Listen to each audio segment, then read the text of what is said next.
It's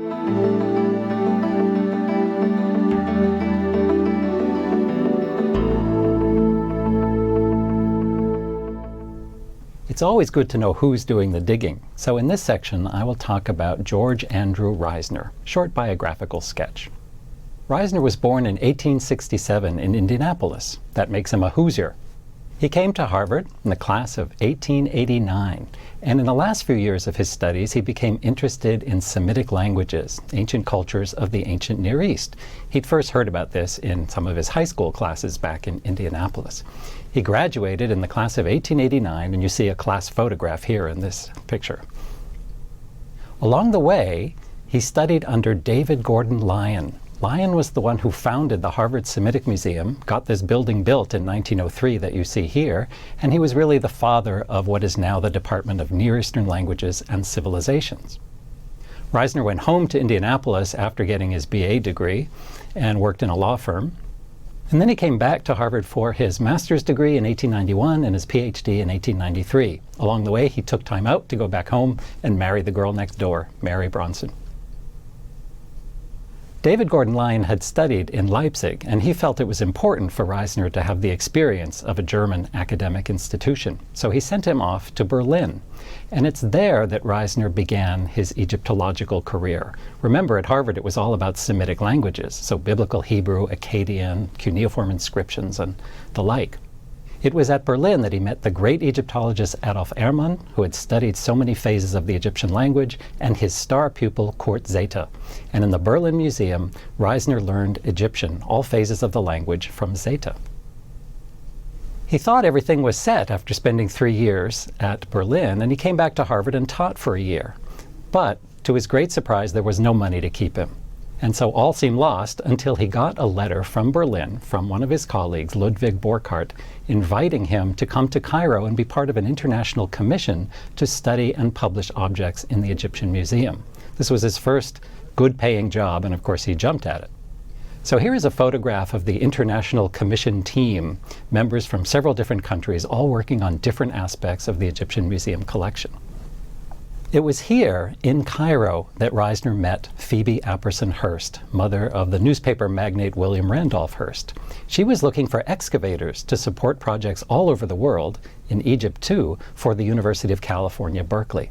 So in 1899, Hearst and Reisner signed an agreement, and he decided to change directions completely, from Semitic philology to Egyptian object publishing, and become an archaeologist. This was a whole right turn for him. And the agreement called for him basically to learn on the job. Not a bad understanding if you can get it. And so he started in Upper Egypt, southern parts of the country, working at quote-unquote less important sites in order to hone his craft, inventing survey techniques and record keeping for his excavations.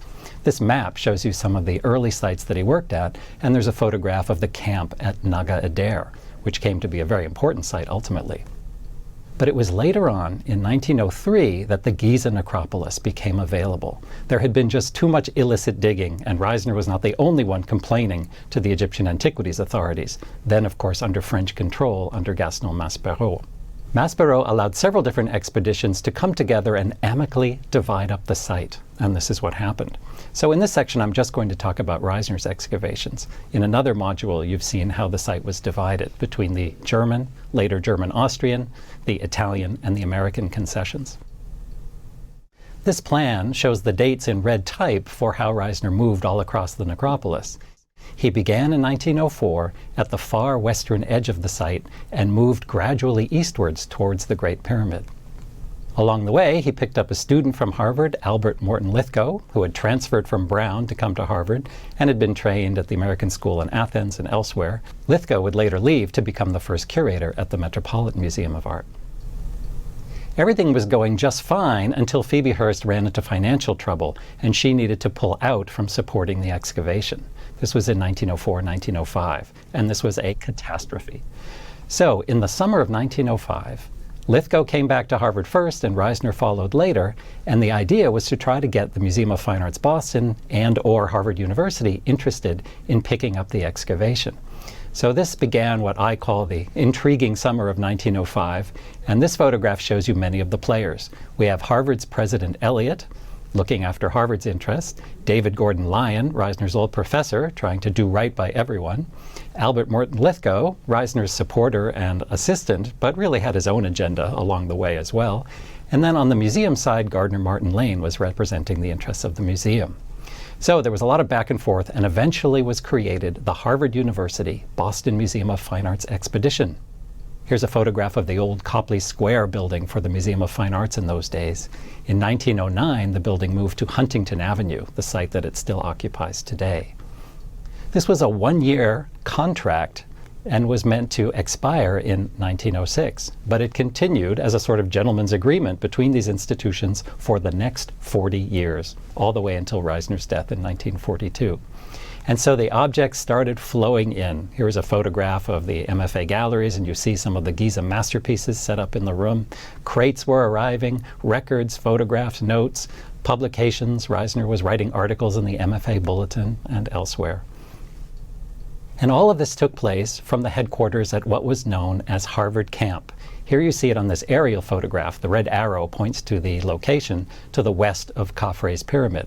This was just a simple collection of mud brick huts, but it eventually grew over the years. It had the engineers' offices, the photo studios, Reisner's office, dining area, and of course sleeping quarters.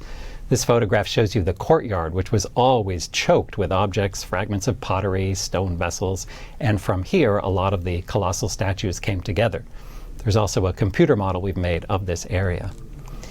And it's important to remember that Reisner was not only famous for developing archaeological method and these great documentation systems at the Giza pyramids, but all up and down the Nile. Here is a photograph of him working all the way down south in Nubia. He was basically the father of Nubian archaeology as well.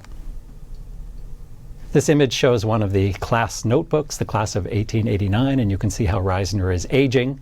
Eventually, by the 1930s, he was the gray eminence. He was the sage up at Harvard Camp, and everyone would come to consult him, not only about matters archaeological, but political issues as well. Remember, you have the British running the government, you have the French controlling the Antiquities Service, and the Egyptians, of course, desiring their own independence along the way. So this photograph from an Arabic newspaper shows him in advanced age. Unfortunately, he's losing his sight by this time. But again, he was the master, the expert whom so many came to consult. And I couldn't help noticing recently on the internet this photograph of some mirrored sunglasses that show the pyramids reflecting.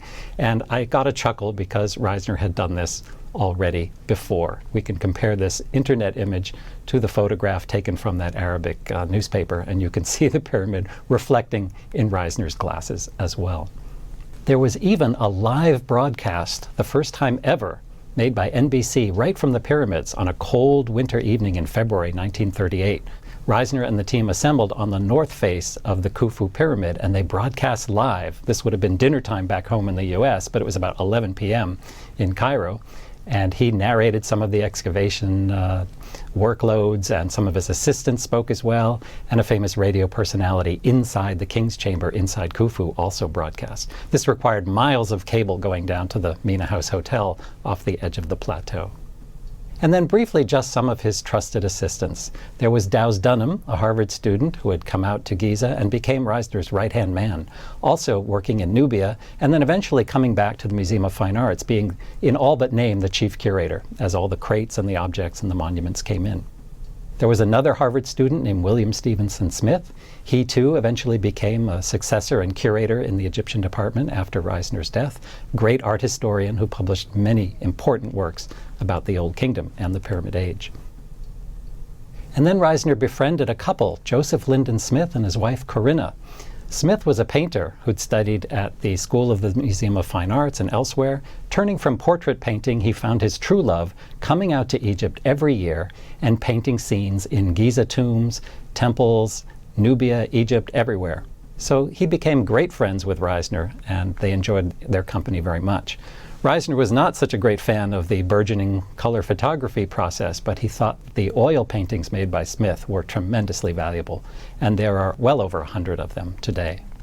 And then finally we have Syed Ahmed Syed, one of his Kuftis. These are the Egyptian foremen from a town in Upper Egypt who ran the show, and Syed Ahmed was one of Reisner's most trusted individuals. Took him on as a photographic helper and a boy, and he spent decades with the expedition. Unfortunately, he died in 1926 during the excavation of the Hetaperes tomb. But Said's sons, Muhammad and Mahmud, went on to follow in this tradition, and they ran everything at the expedition after that, keeping the accounts, keeping the men in line, doing the pay stubs for everyone. One of them learned English and was typing up a lot of the manuscripts as well. Reisner was only able to come back to America 4 or 5 times to teach at Harvard. Remember, World War I got in the way and delayed things.